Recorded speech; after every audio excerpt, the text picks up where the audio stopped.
Welcome to iNews Channel, your source for clear, reliable updates from around the world. Before we begin, don't forget to like, subscribe, and turn on notifications so you never miss an important story. Downtown Munich is usually associated with luxury shopping and high-end cars, but lately, its streets tell a different story. Large posters promoting next-generation drones line the city, carrying the message, "Europe's security under construction." The images are bold, modern, and impossible to ignore, hanging from scaffolding wrapped around a historic church. Not long ago, this kind of public military messaging would have felt out of place here. Today, it reflects a country adjusting to a rapidly changing world. Bavaria has quietly become Germany's center for defense innovation, with a growing focus on artificial intelligence, drone systems, and aerospace technology. Across Europe, anxiety is rising.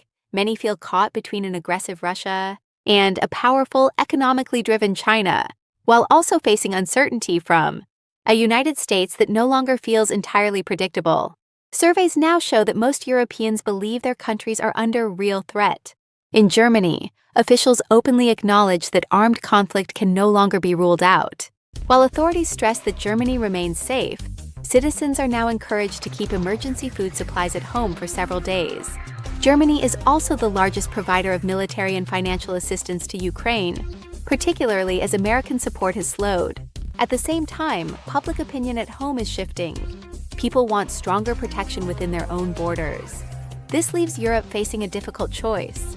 Rely on long-standing alliances. Germany's defense spending is set to rise dramatically, surpassing that of other major European powers within the decade. The United States has taken notice. Yet increased budgets cannot erase growing mistrust. Under President Donald Trump, transatlantic relations have been shaken by trade disputes, public criticism, and even threats involving Greenland. Although some positions have softened, European leaders now see an American partner willing to apply pressure, even on its closest allies. These tensions shaped discussions at the Munich Security Conference, where attention centered on a speech by U.S. Secretary of State Marco Rubio. His message was measured and respectful, emphasizing shared history and cooperation. Many European officials welcomed the calmer tone. Still, the substance was familiar: resistance to climate policies, skepticism toward global institutions, and a clear expectation that any future partnership would be based on alignment with U.S. priorities and values. Europe is far from united in its response. Northern and eastern countries, closer to Russia, are increasing defense spending rapidly. Others, especially in southern Europe, remain reluctant, focusing instead on domestic economic pressures.